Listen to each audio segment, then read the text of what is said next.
Okay, so I just saw The Beekeeper, latest movie, 2024. I think it's set to come out January 12th of this year, right? Um, and it's okay. I don't know. I don't hate it necessarily, but don't love it. Like, it's just wonky. It's like all over the place. I don't know how to describe it.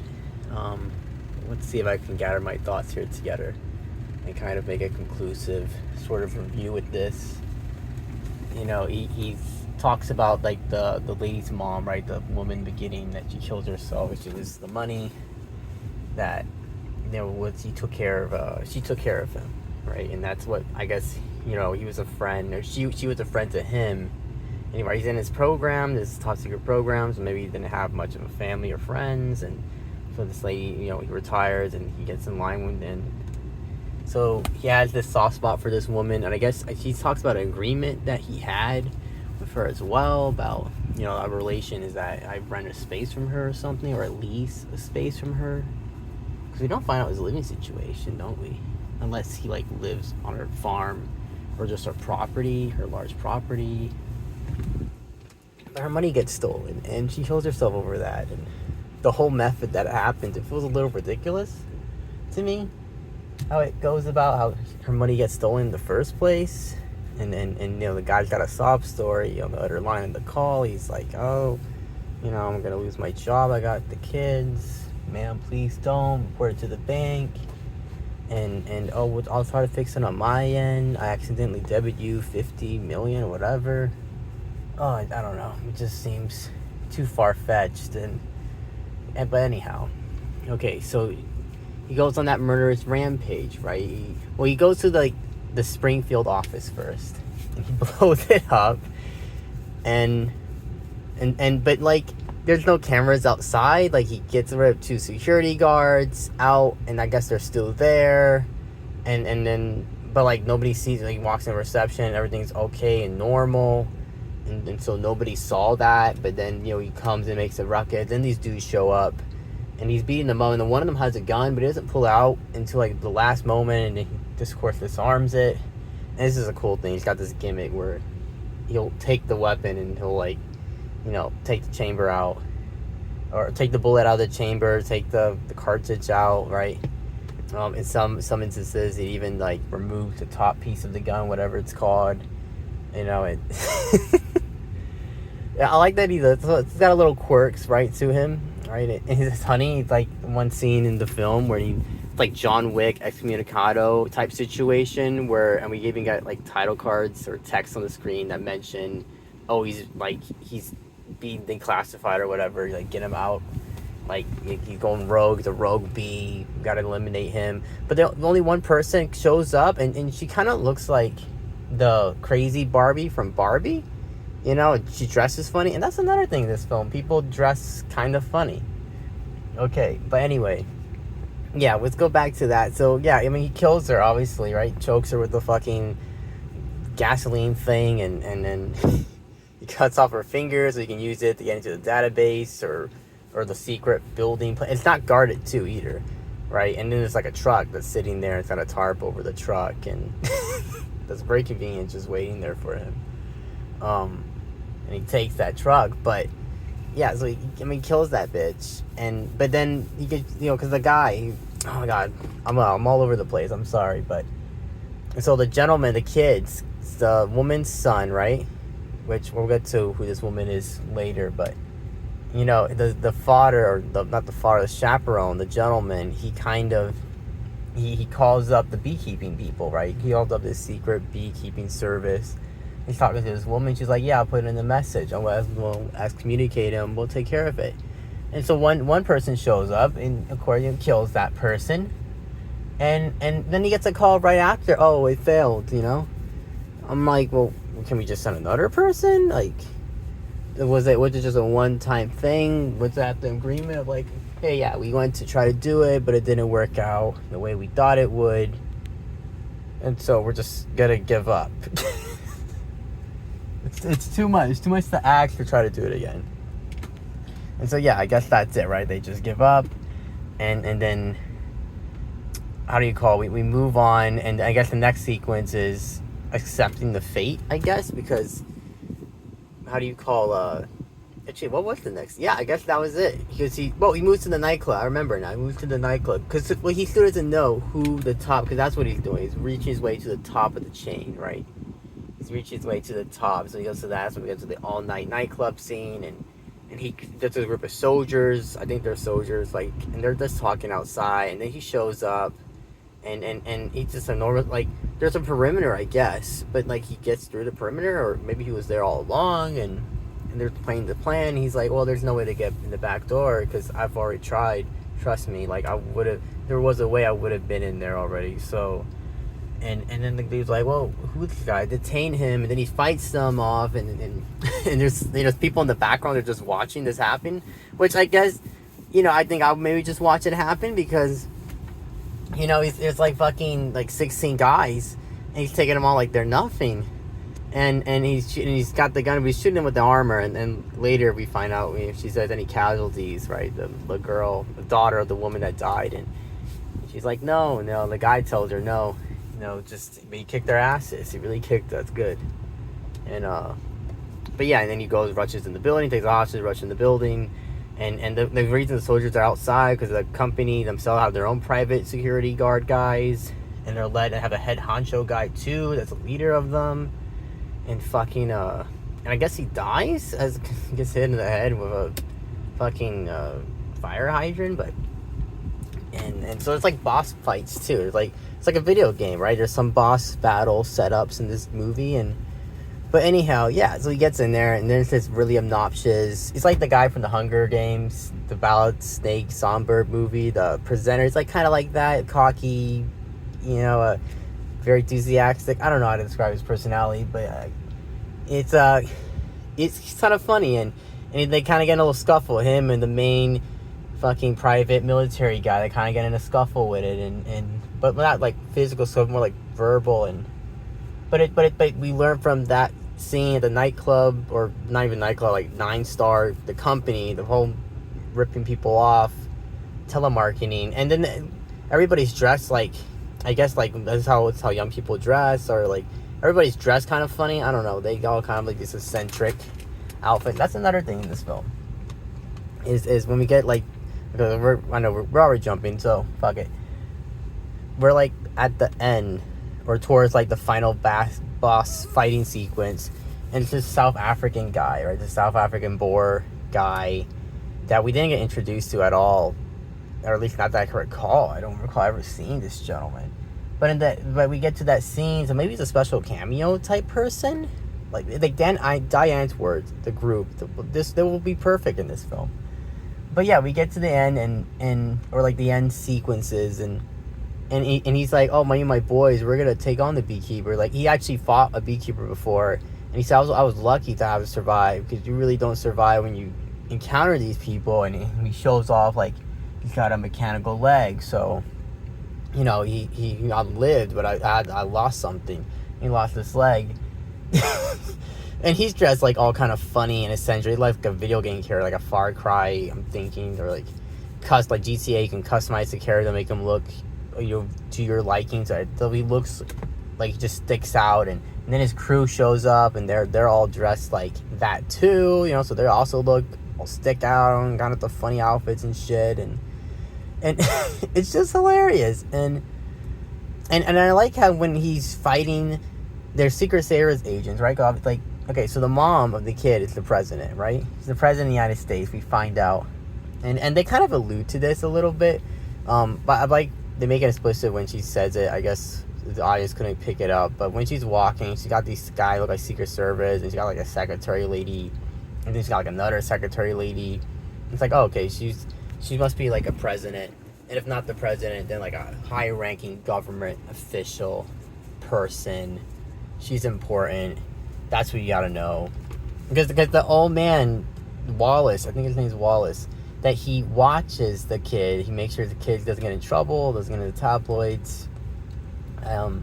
He tells the kid, it's time to call your mother, because what's the best protection? Well, she's the fucking president. So if you're gonna call any bitch, like, let it be her.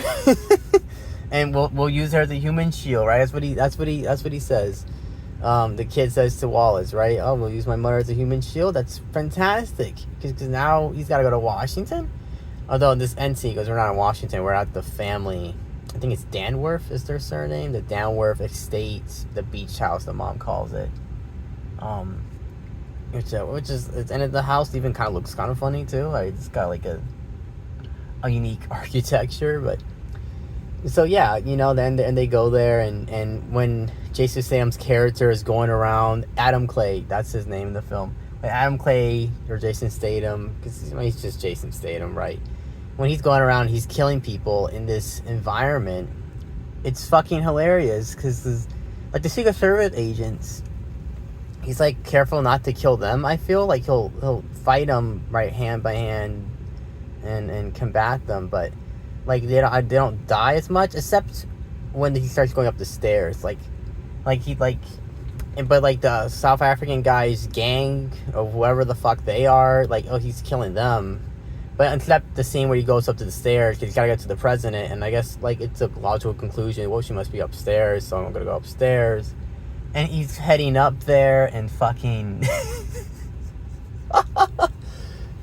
it's he's just throwing people off the fucking stairs. Of course, right? He hits them against the wall or something. There's one guy who shoots in the leg, and he pushes him. And then there's this other dude. He comes in from behind. He shoots him, and he falls next to the other two Secret Service guy that he, I guess he killed. And because there's also a scene where when the girl, and then the girl, the daughter of the person, and then he also like fucking. Oh my god, who was the other individual? Fuck. He's a fodder, and we see that he's a fodder in the film. That guy, because he's like her partner. They're two partners, like a South Asian guy, right? But he comes out, and they're going up the stairs, and they pick up the gun from one of the dead agents, and like, yeah, let's head up there. But anyway, yeah, he's heading up the stairs, but he gets to the top of the stairs. The Secret Service guy that's up there, but he's like not coherent, or he's kind of wonky. He's standing all funny, and the audience had to chuckle at this because like, what happened to you? Everybody was like ready to fight, and then this guy, he got up, and he was crouched down, so I was under the impression of maybe when he got up to the stairs, this guy, because he's up top, he can see downward everybody getting their asses whooped and killed and shit. Then maybe he would have let off the gas and then just like, hey, I don't want to combat you. I'm just gonna go down. I want to walk down. Please don't hurt me. Oh my god, please, all right, spare my life. But no, he kills him, and I think he might throw him down. He throws more than one guy down because it's an expiring staircase, or sort of, right? And so there's a central way, or like a hole in the middle, right? That you can grab somebody and throw them, and they fall down.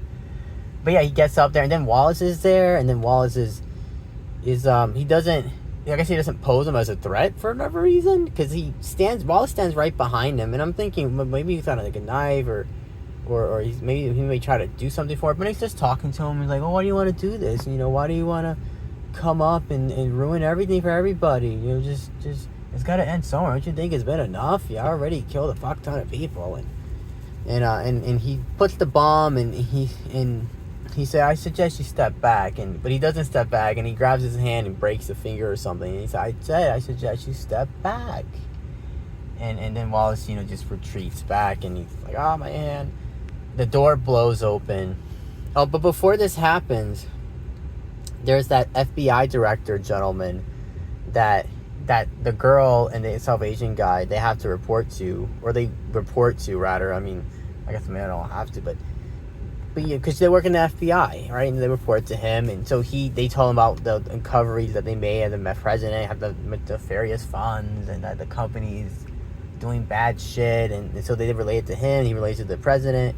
And I guess maybe she doesn't know. She finds out. And the son mentions this. He mentions, like, I'm the reason you won your campaign. You realize that, like, you won because of me, really. I made sure you won that case. You're the president.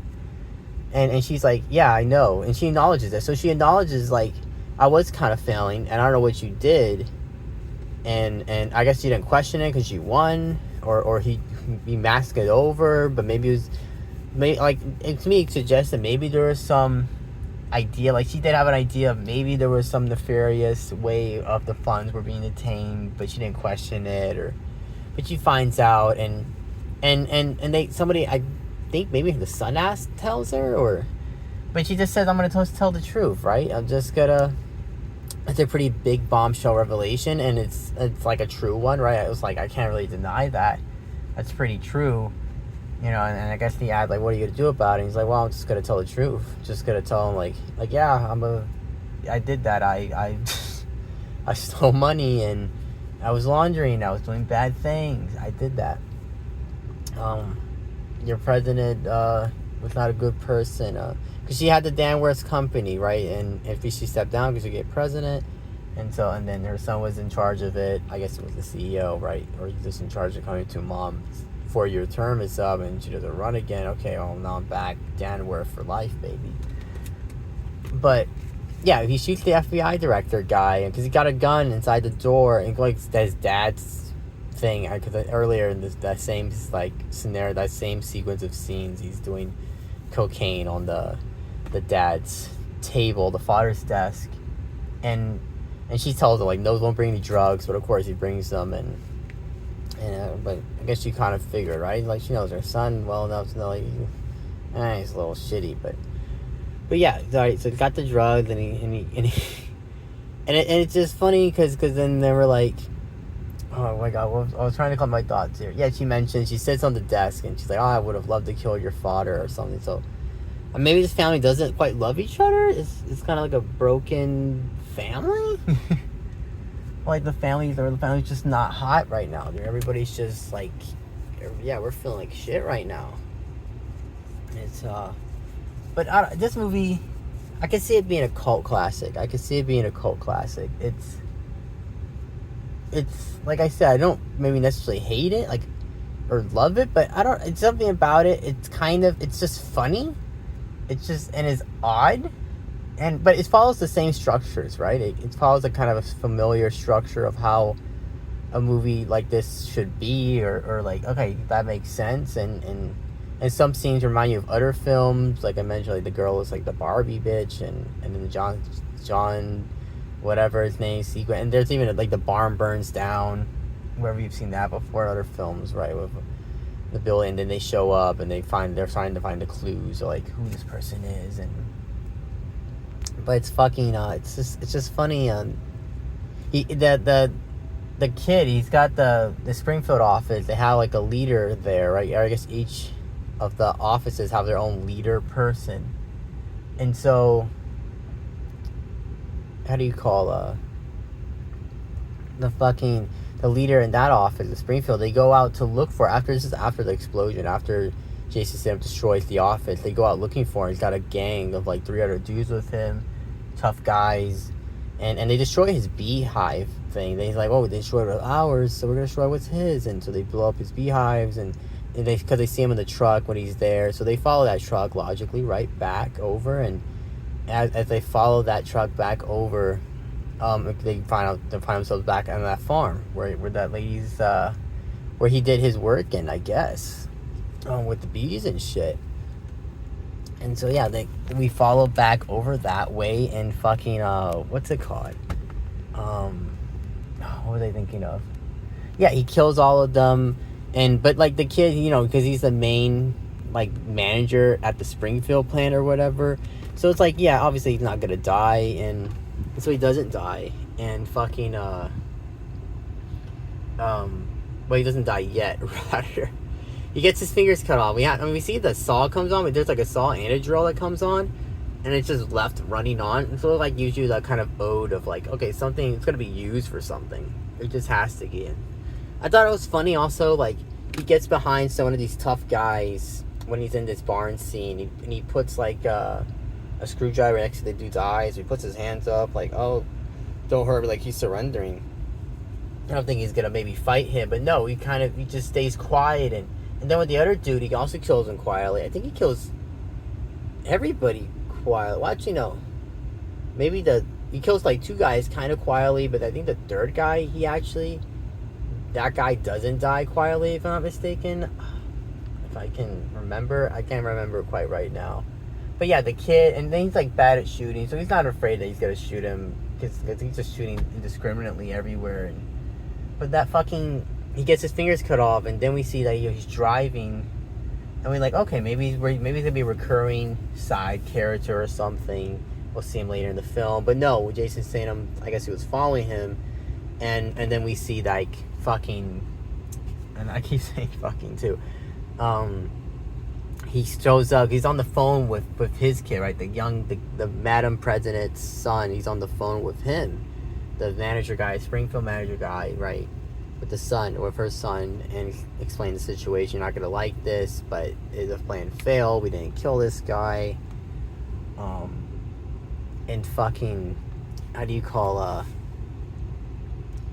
my god, what was I? I'm thinking of something in my head. I'm trying to capture it, trying to catch it. I can't quite catch it. It's it's there. I can feel it. It's there. Fucking, he ties him up with like something you use for a truck bed, right? That it's got the latch, and you pull it, and it tightens it when you pull it, and he runs his old truck, so he sacrifices his truck, I guess, and he just, the truck runs, he puts it in gear, right, it runs or whatever, and he drags the kid up, because it's like on a drawbridge, the bridge lifted up, so he's got to wait anyway, and so that was kind of funny, and he gets on the phone, this is when he first hears his voice, who am I speaking to, and he's like, fuck you, Mr. Fuck You, and he's like, cool, I'm going to destroy everything that you own, dear, blah, blah, and he's like, oh yeah, well, come at me, because we're waiting for you, and oh, this movie is it's just something else. It's, like I said, I don't hate it necessarily, but I guess maybe I kind of more love it than hate it, but I guess it's bad, but it's good bad. I guess that's what I'm looking for. It's just a mix of, like, it's shitty, but, like, I kind of like how shitty it is, and like, the girl, the daughter, like, she's an FBI person, but I don't know, like, her way she acts, the way she behaves, for me, it's just sort of, can she ever be professional-ish? Or maybe it just kind of takes it lighthearted, and it's like, hey, this is a profession that you don't have to be so stoic in, or you don't have to be so serious all the time. You can have a little fun with it. You can, because I don't know, because the way she talks, her mannerisms, and they goof off in the office, right? There's a scene where there's a phone calls, and they like, not me, they're fighting, right? They're kind of like bickering playfully between each other. But then when she goes to pick up the phone, because the Salvation guy's like, yeah, like, I did it last time, it's only fair you do it. The phone call is on her side. So wasn't that a phone call for you anyway? Because she reaches over to pick up that phone, and it's not like it's like the phone in front. And you can see it, and there's no, like, light flickering. So I'm like, is it that phone? But usually I got a light flickering. But yeah, she reaches over and she grabs that phone, the other one. And so, I don't know, I thought that was funny. That to me was a funny fucking instance right there. But man, this movie is just something else. Maybe you could say it's like a cash grab. I like when actors, they have like a certain set of they get sort of stuck in a role, and maybe they're okay with that because that's what we expect from them. Where like every film they do, they're kind of just themselves. They're not much of a character, rather than they're just themselves in the film. I feel like that's what Jason Statham is in this movie, just himself. Is Adam Clay, but like even when the South Asian guy is trying to look for him, like, up and stuff, he's like, this guy, I can't find him anywhere. He's a ghost. Which means, like, and he says this in the film, makes me think he's part of some secret program. We find out, yeah, he is part of a secret program, and it's called, like, the Beehive, or its analogy was with bees, and how do you call this, beekeeping society? So it's like Continental, or whatever it's called in John Wick, whatever that organization. It's like that organization, but legal, because I think it's sanctioned by the government, this one, by the U.S. government, whereas in John Wick, their secret organization is not, I want to say. It's like illegal. But yeah, and so we find that out about him, and he uses, like, he talks about, like, oh, when when the hive is rotting, you know, the bee, they gotta get rid of like what's the rot, basically.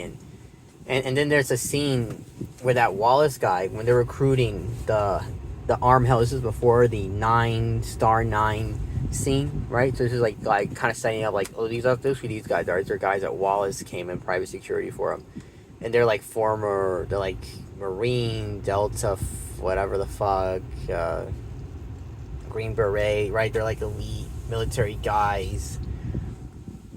And Wallace tells them, like, the beekeeping people, they make you guys look like pussies. Like, they're just on another level of brutality or toughness, right? Like, you're not gonna be any match for them. I'm sorry. Oh, what else? I might as well try to collect all my thoughts now before I end this video. So let's see. I think I covered kind of everything that was going through my mind. I'm watching this. I mean, the end, that scene. I'm trying to, what happens in between the scenes? Not much, not that I could think of, actually. Yeah, it's I guess that's a good way to structure it. Yeah, the kind of scene fight here, and then there's another, like, kind of a smaller one, and there's that scene, and it boom, boom, boom goes this way. Sees a picture frames, like, oh my god, it's the son of the person, and like, because that guy tells her, you can't get to them, I'm telling you, you're gonna see who it is, and then you're gonna say, wow, you can't get to that, because but like, I think Wallace says this, somebody says this in the film, where they mentioned that the beekeeping people, they exist to keep the order, right, of the operation, so to speak. So they exist outside the government, so they don't have the allegiance or like following the law. It's only justice, or maybe, well, like Jason Statham says this towards the end of the film. Maybe that's just him saying it, but maybe that's like, I get the feeling that's the whole key purpose of the beekeeping is even the government people, they're not infallible, right? And rather than just the traditional judicial system, they have a little other system of these ghost people that come in and step up to the plate when they need to. It's all over the place. I'm all over the place. If you listen to this video, I hope you didn't lose all your brain cells. Okay.